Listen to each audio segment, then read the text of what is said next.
Tuan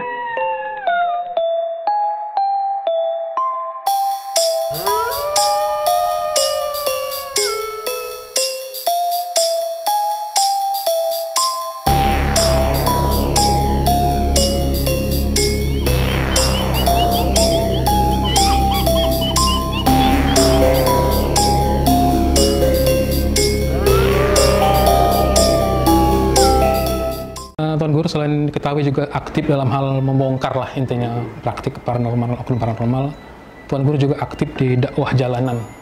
Bisa diceritakan Tuan Guru aktivitas selama dakwah jalanan tersebut? Baik, dakwah jalanan ini adalah maknanya dakwah yang tidak mengenal batas.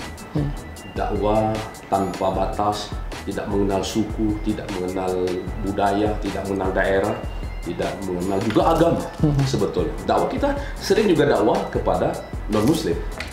Saya banyak ada foto di dokumen saya di Facebook, saya dakwah dengan non-muslim di Makassar, Sulawesi Selatan, di Jeneponto, di beberapa daerah atau mungkin di luar negara. Nah, dakwah jalanan ini adalah dakwah yang harus memiliki kemampuan multi talenta. Contoh, ketika kami berada dalam situasi perjalanan, kami berinteraksi melihat sekelompok orang yang sedang asik bermain judi, bermain kartu ataupun bermain gap, tapi intinya judi mereka. Lalu kami turun pakai mobil. Nah, lalu bagaimana kami bisa memasuki wilayah pemikiran mereka sehingga dakwah kami bisa berjalan dalam dakwah jalanan. Berarti kami juga harus menghormati mereka yang sedang main judi, walaupun kita tahu judi itu haram. Jadi kita bukan langsung vulgar, langsung marah. Tadi teknik yang kami lakukan salah satunya adalah kami teknik silaturahim. Jadi ketika kita turun, berada di kelompok orang yang sedang main judi, kita duduk bersama, kita salam sapa seperti itu, membuat pendekatan-pendekatan psikologi. Lalu setelah dekat, artinya dengan orang bertanya dari mana, mau kemana, pasti orang bertanya dengan kita. Lalu kita juga mengenalkan bahwa kita dalam perjalanan ataupun kita dalam suatu kegiatan. Terus biasanya saya mengeluarkan sesuatu yang sifatnya membuat mereka itu berdecak kagum juga, tertarik dengan pembicaraan saya selanjutnya. Biasanya saya menggunakan teknik-teknik ala-ala sulap atau gimmick namanya, gimmick. Nah, suatu ketika ini saya sebutkan desanya, ini terjadi waktu itu di Desa Pulau Panggung, Kecamatan Semeda Darat Laut, Kabupaten Muara Enim. Mohon maaf kalau kawan-kawan mungkin jangan tersinggung karena tadi ada unsur judinya, tapi memang kita waktu sedang bermain judi. Lalu saya turun, tadi sudah berinteraksi, lalu saya gunakan itu saya menggunakan alat. Mereka saya ajak ngobrol karena untuk musim batu. Nah, saya bilang saya pinjam batu cincin. Saya pinjam batu cincin, katakanlah batu cincin. Saya letakkan sini, saya pinjam baterai, saya senter. Ada senter nggak? Saya contoh. Ini contoh saja sebagai contoh. Oke, boleh senter. Nah, jadi saya gunakan alat seperti ini waktu saya dakwah jalanan. Contoh waktu dakwah jalanan saya kepada para. Jadi saya letakkan ini ke sini. Nah, intinya saja. Oke. Bergetar.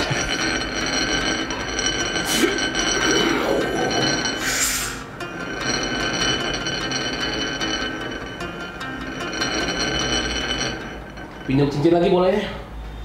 Jadi saya minta cincin ini daripada penonton. Jadi mereka sudah nggak mikirin main judinya lagi, lihat tontonan saya, lupa dengan judinya tadi. Oh, gimana bisa begitu? Pinjam cincin lagi? Oh, kok nggak bisa? Nanti kita doain dulu. Nanti kamu juga doain juga, bawa sholat. Gitu. Nah, seperti ini kan nggak bisa nih. Jadi sebuah compare, membuat sebuah perbandingan sehingga mereka menyimak pembicaraan saya. Tapi ini tetap sebuah teknik permainan, bukan karena goib. Bagus sekali cincinnya katanya. Ini sebenarnya bukan cincin, saya bilang. Bukan karena kekuatan cincin, tapi ini hanya teknik saja, teknik sulap. Akhirnya mereka ngobrol lebih banyak, akhirnya saya sampaikan. Minimal, saya sudah soal isya belum? Nah gitu. Akhirnya kita sudah menunda, mereka bermain, sudah lupa bermain judi ya? Permainan. Nah inilah yang dilakukan dalam dakwah jalanan. Dakwah jalanan itu dakwah dengan multi talenta, bukan hanya dengan sulap, tapi dakwah dengan seni bela diri, dengan sastra lisan, dengan berbagai seni pengobatan, dengan berbagai macam kemampuan yang Allah berikan, karena kemampuan ini akan dimintai pertanggungjawaban oleh Allah Subhanahu wa Ta'ala di yaumil akhir. Jadi dakwah jalanan adalah dakwah multi talenta, dakwah yang harus siap dengan segala risiko. Ini pengalaman saya di Kuala Lumpur, Bukit Bintang. Saya selama 1 tahun waktu itu berada di Bukit Bintang, Aceh, Bukit Bintang. Setiap 1 bulan saya ke Kuala Lumpur, ke Bukit Bintang, Malaysia. Dan orang bertanya, kenapa saya dakwah jalanan berada di kawasan Bukit Bintang, Kuala Lumpur, Malaysia? Saya akan bongkar rahasianya. Dulu saya bongkar juga di Facebook saya, bahwa Bukit Bintang adalah salah satu saat ini menjadi ikonnya Malaysia. Jadi pusat hiburan malam, kemudian sudah menjadi Kuala Lumpur kedua, jadi Bukit Bintang itu. Kenapa saya berada di satu hotel, waktu itu Hotel Aura Bukit Bintang di kawasan Jalan Cangkat, Bukit Bintang, Kuala Lumpur. Orang mungkin kalau orang nggak paham dengan dakwah jalanan akan memfitnah. Masa seorang Tuan Guru Fikri ketika berada di Kuala Lumpur di Hotel Aura di Bukit Bintang di kawasan maksiat, Kawasan hiburan, nah, ya? kawasan hiburan malam yang syarat di situ wanita malam dan sebagainya. Nah, akhirnya saya jawab, ketika 1 tahun saya bolak-balik Aceh Kuala Lumpur, alhamdulillah suatu malam saya dapat membimbing satu orang gangster di Bukit Bintang Kuala Lumpur, namanya Bang Ibrahim, panggilan Bang Ibrahim. Saya punya foto dokumentasi di Facebook. Dia pakai rambutnya panjang, terurai dengan apa namanya, dicat juga, dicat putih ke apa, agak pirang-pirang gitu. Nah, saya cek. Suatu malam saya duduk, dakwah jalan itu dakwah di mana saja. Saya duduk di pinggir jalan Bukit Bintang, tiba-tiba dia pakai kursi roda datang mendatangi saya. Dia menarik melihat penampilan saya pakai kopiah lancip, terus pakai aksen-aksen yang memang sengaja saya buat begini untuk menjadi pusat perhatian gitu loh. Nah, jadi dakwah jalan itu tidak hanya kelebihan harus punya trik sulap, tapi banyak hal. Sama seperti tadi kita duduk sambil minum kopi di jalanan, terus ada preman tadi datang, Ibrahim tadi datang, terus nanya daripada mana. Saya tanya, saya daripada Aceh. Tuan di sini duduk kat mana? Saya duduk kat Bukit Bintang. Iya, aku di Kuala Lumpur. Saya seronok lah tengok tuan boleh pakai ini Kopi lancip, ya. Macam mana? Saya akan dakwah saya itu dakwah jalanan, saya cakap. Terus dia bilang, saya bolehlah dakwah tu, bagi-bagilah sama saya, bagi kongsilah sama saya. Boleh bang. Ada satu ilmu yang lebih hebat daripada ilmu semua ilmu, yaitu ilmu la ilaha illallah Muhammadur Rasulullah. Kalau tuan atau abang mau belajar, saya akan bagikan malam ni buat tuan. Insya Allah, pokoknya untuk kemana saja, untuk kita jalan, untuk kita musing dunia, untuk kita lancong, kita aman. Sebab saya kadang-kadang jalan seorang diri, saya cakap kan. Nah, akhirnya dia pada malam itu, saya baiat, saya ijazahkan satu amalan zikir, la ilaha illallah Muhammadur Rasulullah. Tidak semua ustaz bisa menyentuh daerah-daerah rawan kriminal, daerah-daerah rawan maksiat. Nah, dakwah jalanan ini harus siap dengan segala risiko difitnah. Makanya saya selalu bawa orang, apa bawa anak atau istri saya, atau saya bawa ikhwan dalam perjalanan untuk menghilangkan fitnah-fitnah, salah sangkanya orang. Ya, kalau masalah kostum bisa kadang-kadang kita rubah, kita nggak pakai dengan kopiah, kita nggak pakai seperti ini, kita pakai pakaian biasa saja. Nah, inilah namanya dakwah jalanan. Dakwah dengan satu lagi, dakwah jalanan adalah dakwah dengan pembuktian. Karena itulah kita buktikan di media sosial, di Facebook, di YouTube, dengan foto, video, untuk dibuktikan. Orang tidak akan percaya dengan dakwah kita kalau tidak ada bukti, termasuk bukti-bukti seperti ini. Ada nggak, Tuan Guru, pengalaman spiritual selama melaksanakan dakwah jalanan, khususnya di mancanegara? Kalau pengalaman spiritual ya, alhamdulillah tahun 2015, kalau tidak salah Agustus 2015, ini tahun 2015 itu saya tahan di Immigration Incheon International Airport Korea Selatan. Jadi pada saat saya di Korea Selatan itu pengalaman spiritual yang luar biasa, karena menurut saya tidak menyangka saya akan ditahan oleh pihak imigrasi dengan satu alasan juga tidak masuk akal.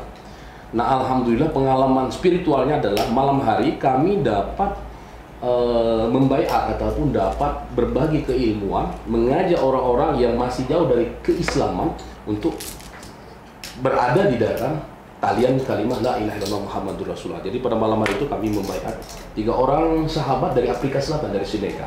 Orang-orang yang biasa, Senegal ini biasa pakai narkoba. Nah, jadi pertemuan saya di Incheon International Airport, alhamdulillah dapat membaiat 3 orang sahabat dari Senegal, Afrika Selatan, dan esok paginya alhamdulillah dapat mengislamkan 1 orang Kazakhstan.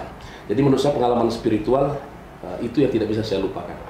Kedua, ini terjadi di negeri Kedah, Darul Aman, Malaysia, dan saksinya masih hidup. Ini Ikhwan Syafiq Iwan Syafiq Syarif. Beliau ini anggota Tentara Laut Diraja Malaysia, Tentara Laut Diraja Malaysia. Iwan Syafiq ada Facebooknya juga. Jadi pengalaman spiritual ini sifatnya agak goib, agak metafisik.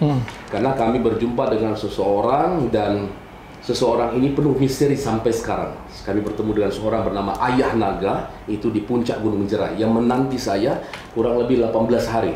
Dan beliau sudah duluan berada di puncak Gunung Jerai. Saya punya video, punya foto, dan kalau rekan-rekan mau minta video itu akan saya lihatkan. Itu dengan kenyataan punya video ketemu dengan Ayah Naga di puncak Gunung Jerai. Gunung Jerai itu adalah pusat kekuatan misteri, pusat kekuatan metafisika di Malaysia. Jadi Gunung Jerai terletak di negeri Kedah, Darul Aman, Malaysia. Saya punya video lengkap. Ketika saya berjumpa, saya paksakan dengan salah satu ikhwan untuk videokan. Dan pada saat saya bertemu berdua pun saya videokan sendiri. Jadi ini pengalaman spiritual di luar negara yang saat ini saya sangat terngiang dalam sanubari saya. Satu di Korea Selatan, kedua waktu di negeri Kedah, Darul Aman, Malaysia, bertemu dengan seorang yang misterius yang kemudian mengenalkan dirinya sebagai Ayah Naga, menanti saya 18 hari di sana. Dengan tentunya saya sempat bertanya, dengan apa gerangan Tuan ada daripada puncak ini Gunung Jerai? Dia jawab, sekejap mata saja. Nah itu saya buat penasaran, tapi orangnya saya punya foto, punya video. Karena kalau dakwah seperti ini tanpa video, tanpa foto, orang tidak akan percaya. Oke, mungkin ini yang terakhir, Tuan Guru. Pesan-pesan dan petuah dari Tuan Guru terhadap kepada pemirsa kita agar bijak berkaitan dengan dunia mistik. Bismillahirrahmanirrahim. Alladzina yu'minuna bil ghaibi, yaitu mereka yang percaya pada yang gaib. Jadi mempercayai adanya gaib, mempercayai adanya sesuatu kelebihan, sesuatu kekuatan, sesuatu perkara metafisika ini adalah sebuah esensi keimanan. Tetapi kita wajib waspada kalau tanpa keilmuan yang cukup, ini kita seringkali tertipu. Perkara yang sebenarnya fisika, fisika, kita anggap metafisika. Perkara yang sebetulnya ilmiah, fisika, kimia, kita anggap mistis. Dan ini dibutuhkan ranah keilmuan, dibutuhkan belajar banyak kepada orang-orang yang ahli di bidangnya. Mari kita sama-sama untuk tidak terjebak kepada teknik-teknik, kepada trik-trik penipuan, termasuk perkara metafisika yang ternyata hanyalah fisika. Terima kasih Tuan Guru telah bergabung dengan kita di Palpres Official. Kita berharap pemirsa Budiman, apa yang kita kaji hari ini mendapatkan berkah dari Allah Subhanahu wa Ta'ala, dan apa yang kita paparkan juga mendapatkan, selain mendapat berkah juga bisa mendapatkan manfaat bagi yang mendengarkannya. Tetap nantikan kami di Ternyata Bukan Mistis setiap malam Jumat hanya di Palpres Official YouTube channel. Assalamualaikum.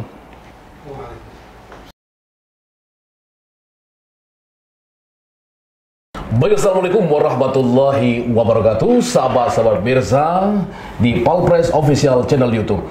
Kali ini kembali kita membongkar salah satu rahasia teknik ataupun trik di dunia alternatif dan supranatural. Untuk sahabat-sahabat pecinta dunia supranatural, sahabat-sahabat pecinta dunia metafisika, kali ini kita akan membongkar satu trik. Namanya trik apa nih, Pak? Batu bergetar. Oh, batu bergetar. Aduh. Coba bisa praktekkan dulu. Mungkin pemirsa ingin tahu bagaimana fenomena yang sering terjadi di dunia perdukunan ataupun di dunia supranatural. Seperti ini, misalnya seorang paranormal atau seorang tabib atau seorang katakanlah ahli metafisik yang menunjukkan satu benda batu. Terus dengan kekuatan metafisikanya, kekuatan supranaturalnya, coba silakan, Pak. Terlihat, perhatikan. Dengan doa-doa silakan katakan ya. Bismillahirrahmanirrahim.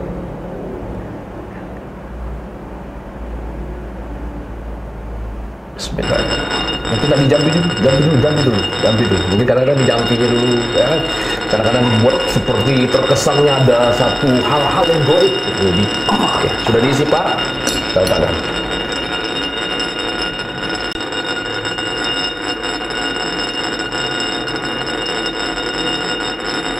Nah, beginilah modus-modus ya, modus-modus di dunia alternatif, modus-modus di dunia supranatural. Mungkin seolah-olah benda ini diisi ataupun ada kodamnya. Kita lihat seperti ini. Didekatkan kameranya.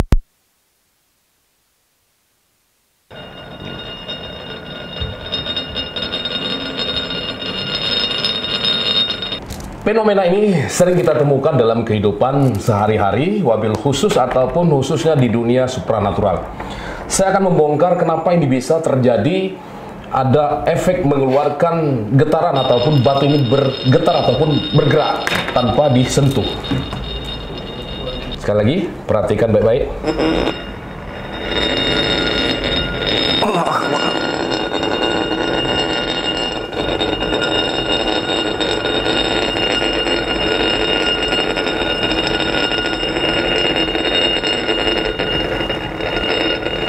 Pemirsa bisa mendengar suara pastinya dan melihat efeknya bergetar. Bisa kan bongkar bahwa ini terjadi bukan karena goib, ini terjadi bukan karena metafisika, ini terjadi berdasarkan hukum fisika. Bagaimana ini bisa terjadi? Rumusnya adalah ini sebuah benda yang sudah dimodifikasi, yang sudah diformulasi, di mana di dalamnya terdapat satu power listrik ataupun ada baterai. Di dalamnya ada baterai, kemudian dibuat sistem listrik, elektrik, sehingga ketika ini bertemu dengan cahaya, senter atau lampu, maka dia akan mengeluarkan energi ataupun dia otomatis akan bergerak. Jadi terjadinya ini adalah karena reaksi, ada listrik ataupun ada cahaya yang dipantulkan ke sini membuat ini langsung bergetar secara fisika. Jadi bukan karena goib, bukan karena kekuatan mistik. Ternyata ini bukan mistis. Saksikan tayangan kami berikutnya hanya di Palpres Official channel YouTube.